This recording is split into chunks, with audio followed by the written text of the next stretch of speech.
Next important category आती है convergence, जो कुछ बच्चों को टफ लगते हैं। तो कन्वर्जन्स भी देखो आप क्या है, कुछ तो डायरेक्ट कन्वर्जन्स आते हैं, ये पीवाईक्यूज ही हैं, आपके आए हुए हैं कन्वर्जन है।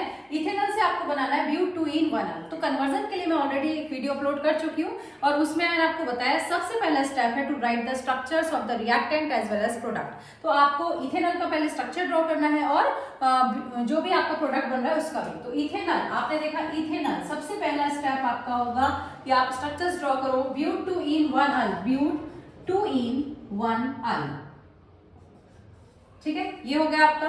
अब आप सोचोगे, आपको कन्वर्जन से हमेशा दिमाग लगाना पड़ेगा कि कैसे करना है, ठीक है।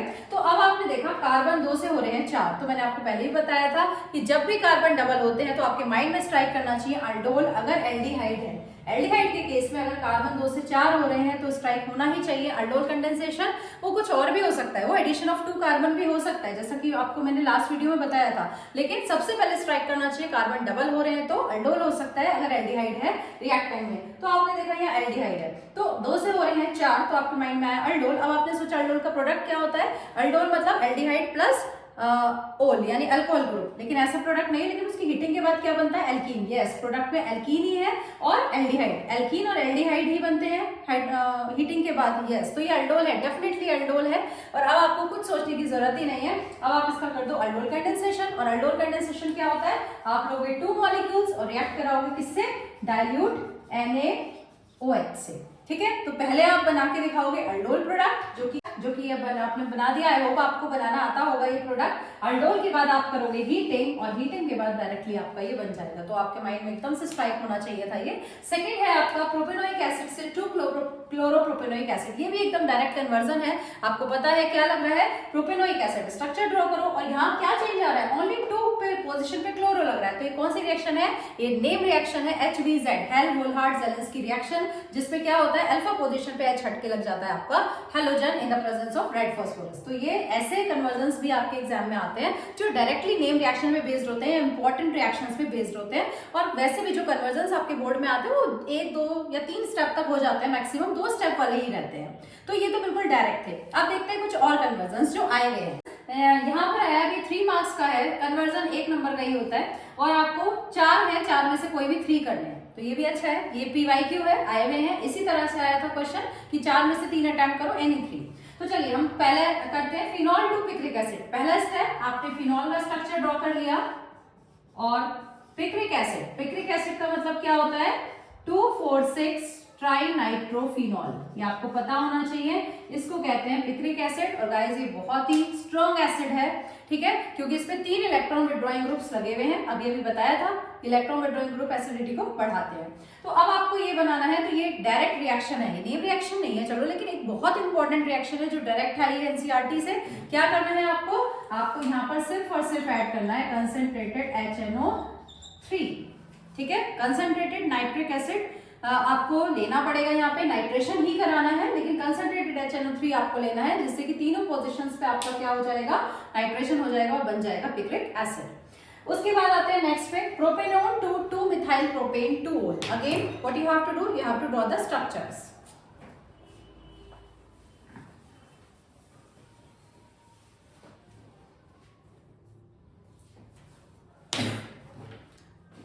अब आपने देखा प्रोपेनोन, सबसे पहले आपने ड्रॉ करा प्रोपेनोन, ठीक है, H लगा लेना। उससे आपको बनाना है 2-मिथाइल प्रोपेन 2-ol। तो आपको प्रोपेन 2-मिथाइल एंड 2-ol।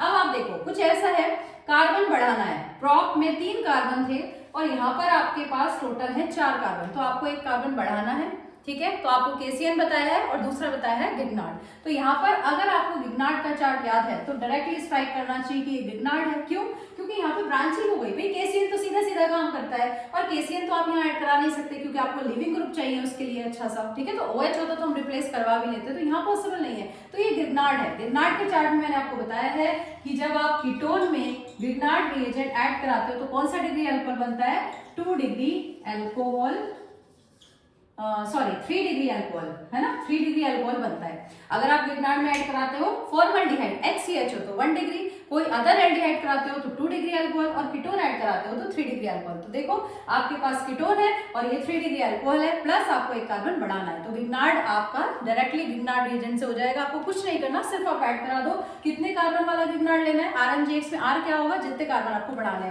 तो सिंपली यहाँ पर आपको प्रोप में 3 कार्बन थे, यहाँ मिथाइल और प्रोप यानी टोटल 4 कार्बन है। तो आपको एक कार्बन वाला गिगनार्ड रिएजेंट यूज करना है। आप डायरेक्टली लिख सकते हो CH3MgBr, ठीक है।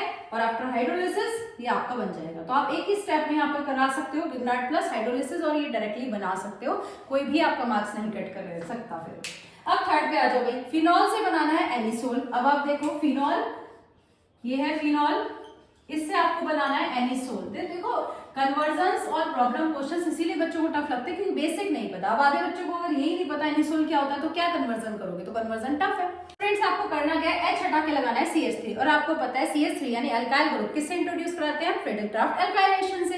तो अब आपको क्या करना है, सबसे पहले इसको NaOH से ट्रीट करके यहाँ पर कन्वर्जन कर दोगे ONA में, and then you have to do Friedel Craft alkylation. क्योंकि CH3 लगाना है तो आप CH3Cl in presence of AlCl3 anhydrous ClCl3 कर दोगे, ठीक है।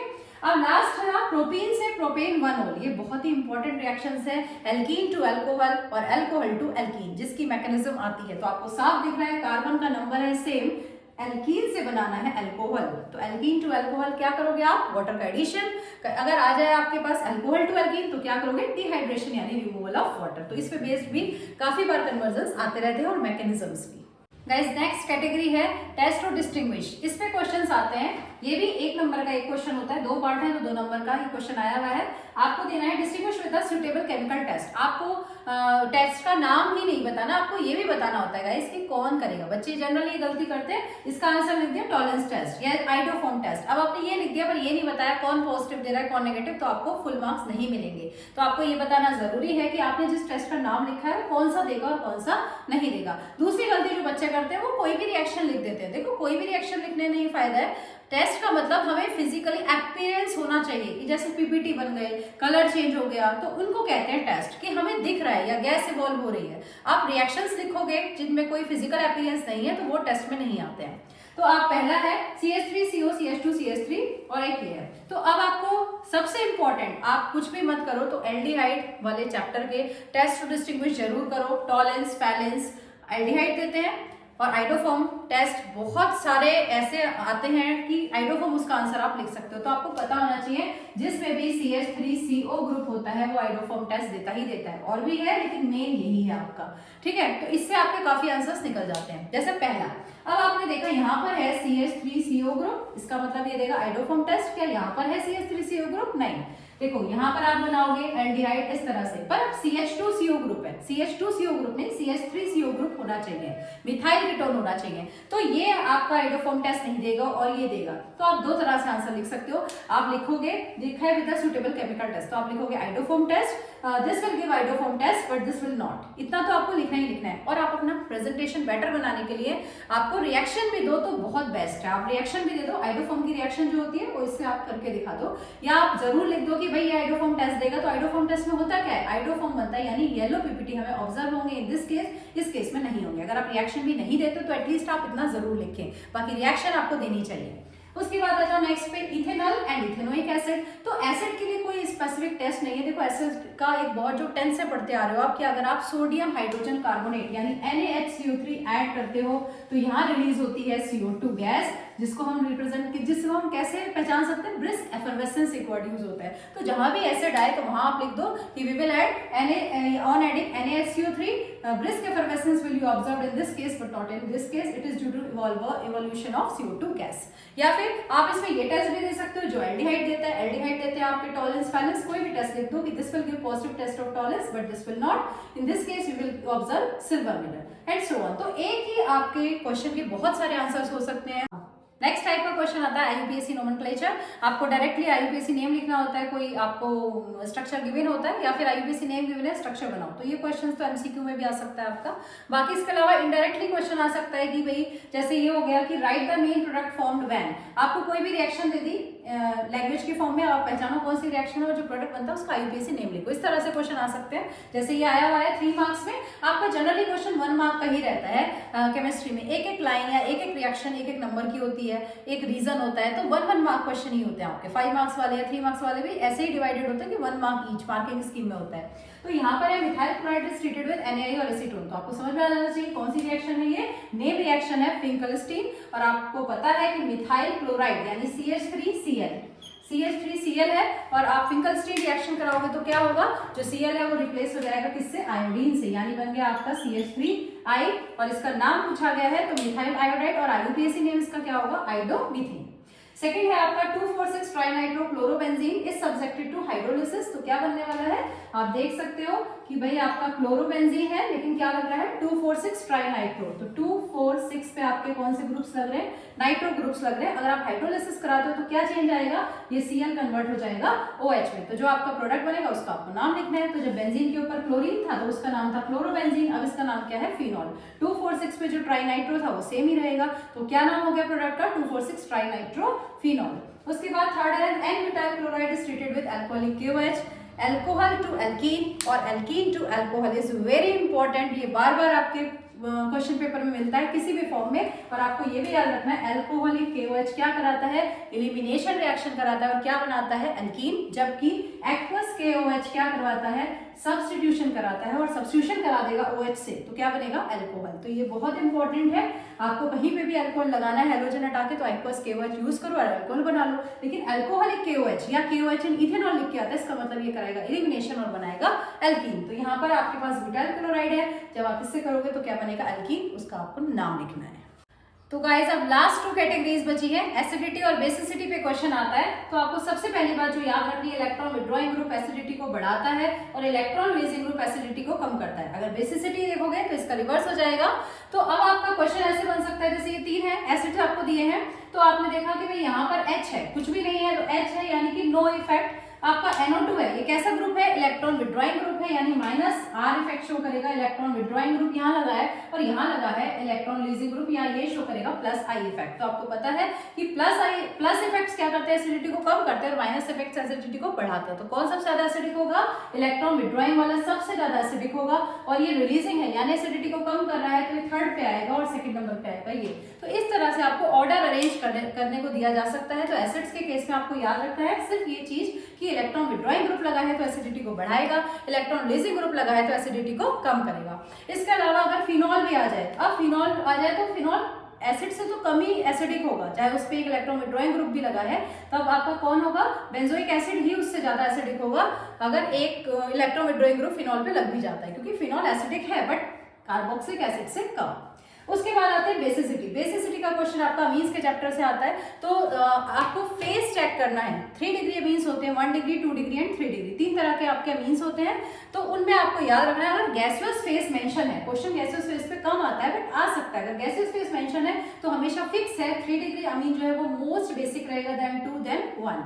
लेकिन अगर एक्वस गैस मेंशन है, सॉरी एक्वस फेस मेंशन है, जो ज्यादातर मेंशन रहता है, इसी पे क्वेश्चन आता है, तो इसमें आपको याद रखना है जो आपका 2 डिग्री है वो मोस्ट बेसिक होता है, ठीक है, then 3 degree and then 1 degree. But अगर NH2 में जो R है, अमीन में जो R ग्रुप लग रहा है वो अगर मिथाइल है तो 2 डिग्री तो सबसे बेसिक रहेगा ही, लेकिन 1 और 3 में अब कौन होगा, 1। आप याद रखोगे अगर अल्काइल ग्रुप छोटा है तो छोटी डिग्री को प्रेफर करेगा, अदरवाइज इथाइल है, प्रोपाइल है, कुछ भी है R ग्रुप, तो हमेशा ये ऑर्डर फॉलो होगा। तो ये बहुत इंपॉर्टेंट है, इस पे भी बार बार PYQs आप देखोगे कि पूछे गए हैं। तो आपको याद रखना है गैसियस फेज में 3 to 1, एक्वस फेज में 2 सबसे ज्यादा होगा विदाउट एनी एक्सेप्शन, और 1 और 2 में क्या, सॉरी 3 और 1 में 3 ज्यादा 1 कम, लेकिन अगर मिथाइल है तो 1 आगे 3 पीछे।